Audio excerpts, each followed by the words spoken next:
Training requirement for, it's a new act, the Accessibility for Ontarians with Disability, otherwise known as AODA.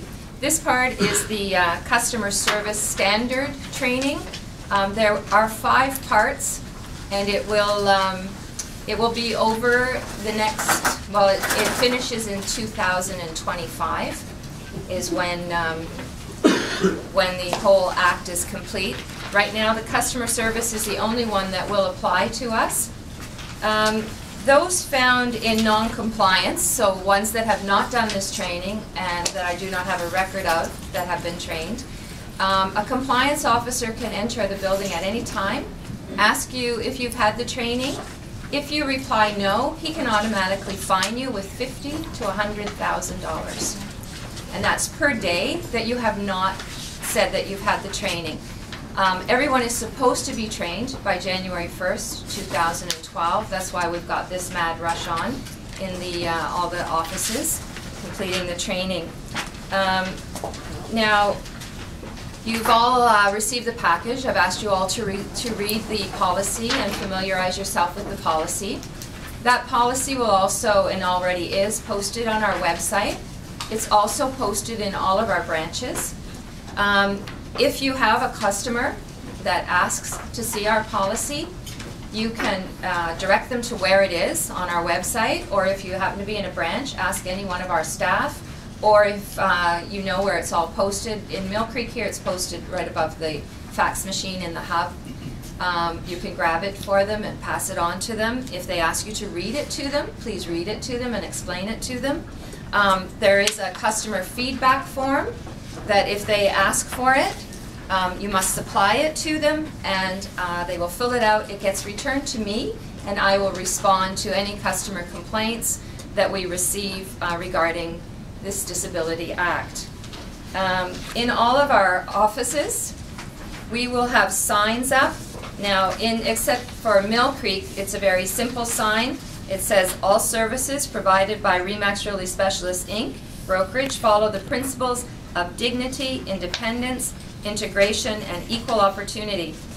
You will see that phrase and hear that phrase over and over again when someone is discussing the AODA Customer Service Act with you. The documents related to the accessibility standard for customer service are available upon request. So those signs are going to be in every branch to show that we comply with this act. Mill Creek has a problem in that we don't have an elevator. So with the phone in the vestibule at Mill Creek, so if you're meeting a client here that for any reason cannot come upstairs to meet you, we have the phone in the vestibule that is operational, that they can either, can call the front desk during office hours, and the front desk staff will go down and meet them or advise you that your client is here in the lower lobby for you to meet. After hours, there are directions on how to overhead page so that they can specifically ask for you if they're meeting you here at Mill Creek. We do have a client room in the lower level that will be operational for you to meet a client down there that is unable to come up the stairs.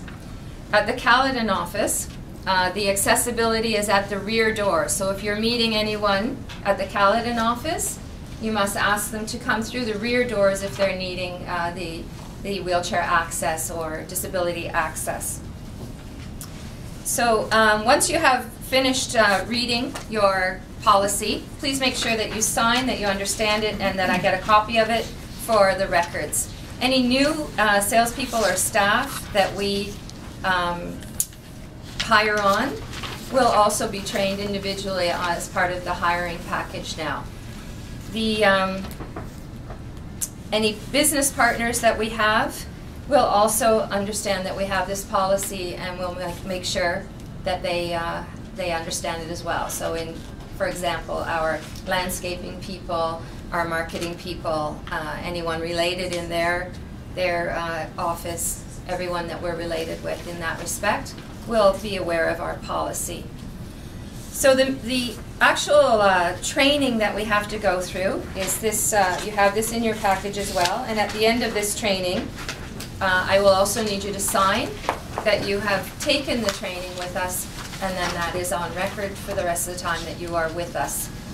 So the customers of RE/MAX Realty Specialists are our full-time and part-time support staff within our brokerage, and any full-time and part-time support staff in other brokerages, because when we make those phone calls, we are still dealing with customers outside over the phone.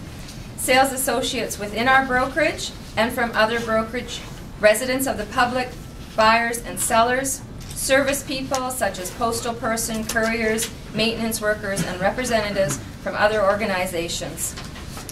Now, we have to go through all the different kinds of disabilities that there are, and we need to discuss how we deal with people with the different variety of disabilities. Disabilities can be both visible and non-visible.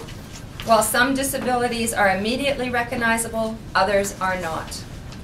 When you interact and communicate with persons with disabilities, you must be respectful, dismiss your stereotypes, and avoid making assumptions about a person's disability or capabilities.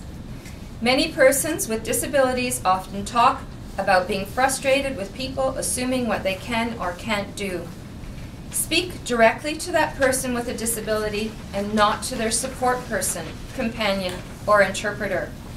While this sometimes can be challenging, ignoring or talking over the person with a disability is patronizing and an affront to their dignity. Be patient. Sometimes communicating with someone with a disability can take a bit longer, requiring you or the other person to repeat yourselves several times. Avoid touching or interacting with a service animal. Think of the assistive device as an extension of the person's personal space. Touch these only if you are asked to. When you do not know what to do, it's always best to ask the person with the disability. Learning disabilities. The term learning disability describes a range of information processing disorders that can affect how a person acquires, organizes, expresses, retains, and understands verbal and nonverbal information. Examples include dyslexia, which is the difficulty understanding written words, dyscalculia, difficulty solving arithmetic problems and grasping math concepts, and auditory or visual processing disorders, difficulty understanding language despite normal hearing and vision. When communicating and interacting with someone with a learning disability, speak naturally, clearly, and directly to that person. Provide information in a way that works best for that person. For example, if you have written notes, it may be helpful to verbalize the information too. If you are not sure, gently ask the person if there's a different way you can provide the information that would be helpful. Be patient and willing to explain again. Extra time to complete a task is often helpful, as some people with dyslexia may take longer to read and understand written words. It is often helpful when they have extra time to complete forms and paperwork. Mental health disabilities. Mental health disabilities are usually not visible. Most of the time, you will not know that a person has a mental health disability. Sometimes a mental health disability may present itself through odd or very different behavior, although again, you may have no way of knowing for sure. Mental health disabilities cover a wide range of disorders and include depression, obsessive-compulsive disorder, panic attack, and dissociative disorder. When communicating and interacting with someone you know who has a mental health disability, treat the person with the same respect and consideration you have for everyone else. Be patient. A person with a mental health disability may have difficulty concentrating, may have mood swings, poor memory, and lack of motivation. In situations where you think the person needs additional help, be patient and calm. Make an effort to learn about resources available in the community for assisting people with mental health disabilities. Intellectual or development disabilities. Intellectual or development disabilities are those characterized by significant limitations, both in intellectual functioning and in adaptive behaviors. which are required in many everyday social and practical skills. Some people with intellectual or development disabilities learn and process information more slowly and may have difficulty with abstract concepts and subtleties of interpersonal interactions. When communicating and interacting with someone with an intellectual or development disability, remind yourself again to be patient. Speak more slowly and leave pauses for the person to process your words. Use plain language and avoid jargon. Speak directly to that person. Ask one question at a time, giving the person time to formulate and give their reply. Make sure the person understands what you've said. You can be direct and ask, "Do you understand this?" Dealing with someone with hearing loss. Many terms are used for hearing loss. Here are a few commonly used terms. A person who is hard of hearing has a mild to profound hearing loss. A person who is deafened has a significant hearing loss and may have lost their hearing gradually or suddenly. People who are deafened or hard of hearing may use devices such as hearing aids, cochlear implants, FM systems, or they may rely on speech reading, also known as lip reading. A person who is deaf has little or no functional hearing and may depend upon visual rather than auditory communication. Oral deaf refers to a person who is deaf and whose preferred mode of communication is verbal and auditory. The person may or may not use sign language. Deaf, spelled with a capital D, is used to refer to people who are deaf or hard of hearing and who identify with the culture, society, and language of deaf people, which is based on sign language. Their preferred mode of communication is sign. When communicating or interacting with someone with hearing loss, if the person isn't looking at you, attract their attention before speaking with a discreet wave of your hand or a gentle tap on their shoulder. Speak clearly, pacing your speech and pauses normally. You don't have to shout, exaggerate, or overpronounce your words. If possible, find a quiet place to converse. Background noise can be hard for them to filter out. Don't stand in front of a window or light as it shades your face. Poor light and shadows can make it difficult for the speech read. Don't put your hands, glasses, or objects such as a pen in front of your face when speaking. This too can make speech reading difficult. If interacting with a person with an interpreter, be sure to face and speak directly to the person, not to the interpreter. If necessary, ask the person for suggestions on how to improve the communication. She may ask you to move away from the light, speak a little more slowly, or perhaps use a pen and paper. Vision loss. Vision loss reduces a person's ability to see clearly. Few people with vision loss are totally blind. Some have limited vision, such as the loss of side, peripheral, or central vision. Some can see the outline of objects, while others can see the direction of light. When communicating and interacting with someone with a vision loss, don't assume the person cannot see. Few people with vision loss are totally blind. Do not touch the person without their permission. When offering to guide someone with a vision loss, stand on the side they direct you and hold out your elbow.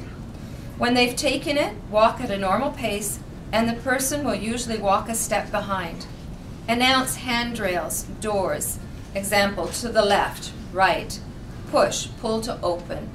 Describe the surrounding areas for them. Do not leave the person in the middle of a room. Show him or her to a chair or guide them to a comfortable location. If you need to leave the person, let them know you are leaving and that you will be back. Identify yourself when you approach the person and speak directly to him or her, not to his or her companion. Don't raise your voice. Say your name even if you know the person well. Since many voices sound similar, you must identify yourself. Give clear and precise directions. For example, a meter to your left is better than over there. Don't be afraid or embarrassed to use words such as see, read, or look. People with vision loss also use these words. Do not touch or speak to a service animal.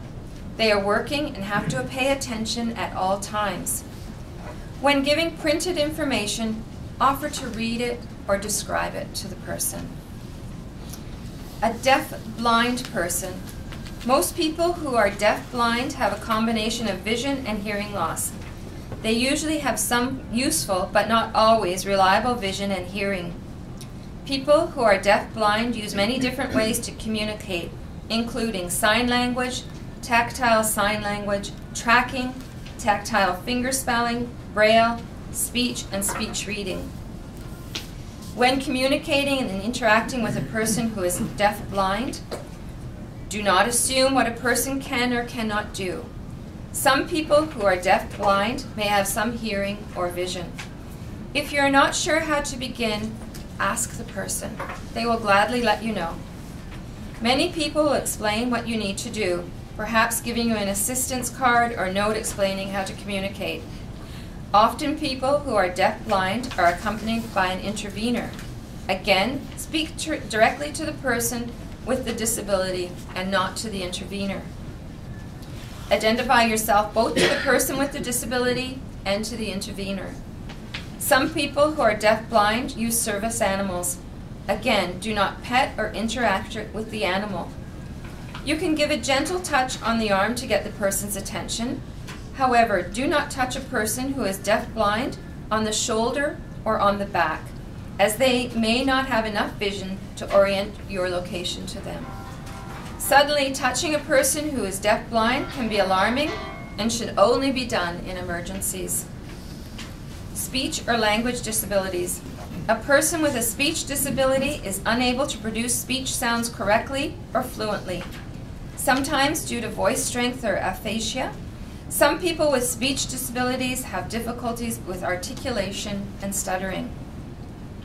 A person with a language disability has trouble understanding others' receptive language, or sharing thoughts, ideas, and feelings, which is known as expressive language. When communicating and interacting with someone with a speech or language impairment, do not assume that because a person has one disability, he or she also has another. Many people with speech disabilities complain because they cannot speak well. People treat them like they are unintelligent or developmentally delayed. Remember that anxiety can often aggravate a speech disability. Your being relaxed will help reduce the other person's anxiety. Be patient and allow the person to complete what they are saying without interruptions. If the individual is accompanied by a support person, follow the same guidelines as when an interpreter is present. Speak to and look at the person with the disability and not to the support person. If you don't understand, ask the person to repeat the information. Sometimes it is helpful to use yes or no questions. Some people with speech disabilities use a communication board, symbols, or cards to help them communicate. When asked, use these devices as instructed. Physical disabilities. There are many types and degrees of physical disabilities. Not all require a wheelchair. People who have arthritis, heart or lung conditions, or temporary disabilities may have difficulty with moving, standing, or sitting. In many cases, it may be difficult to identify a person with a physical disability. When communicating and interacting with someone with a physical disability, when meeting a person using a wheelchair or walker, do offer to shake their hand, even if they appear to have limited use of their arms. This common action of personal contact creates a warm environment for communication. If the person uses a wheelchair and the conversation is expected to last longer than a few minutes, find somewhere to sit down nearby. This enables you to make eye contact on the same level and reduces neck strain for the person having to look up at you. Don't make assumptions about a person's capabilities. Some people can walk with assistance, but use a wheelchair or scooter to conserve energy or move around quickly. Remember that the person's assistive device is part of his or her personal space. Do not lean or rest your foot on the wheelchair, walker, or other equipment. Don't move items or equipment such as canes or walkers out of the reach of the person. Don't move a person's wheelchair without permission. Moving them without warning can cause the person to lose their balance. If the person is accompanied by a support person or companion, speak to the person directly. It is annoying and frustrating not to be included in a conversation that involves you. Familiarize yourself with the location of accessible features located nearby, such as the accessible entrances, washrooms, elevators, and lift. Although a person who uses a walker, for example, may be familiar with some parts of a building, he or she may still ask a staff member the location of the nearest accessible washroom. Please ensure that you know where it is in whichever one of our buildings you are in. When hosting or planning an event, let attendees know about the location of these features beforehand, for example, in event posters or other announcements. If working or meeting a client at our Mill Creek location, make note of the phone in the entry vestibule for use by a person who is unable to manage the stairs. If you receive a phone call from this location, greet the caller and ask them how you can assist them. If assisting them requires you to meet them in the lower vestibule, then take a pen and paper with you and greet them at that location. Direct them to the meeting room on this level and advise them of the location of the accessible washroom on this level. Listen to what they require and assist them using the above guidelines. Other disabilities. Chronic health conditions such as asthma, arthritis, diabetes, lupus, sickle cell anemia, and hemophilia are disabilities that may affect a person's ability to move around, sit, or stand to do other things.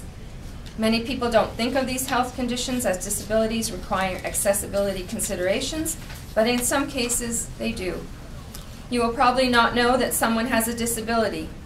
Since our employees have no way of identifying all of the persons with disabilities who may use our services, RE/MAX Realty Specialist employees should think more frequently and naturally about accessibility in their activities, services, and interactions.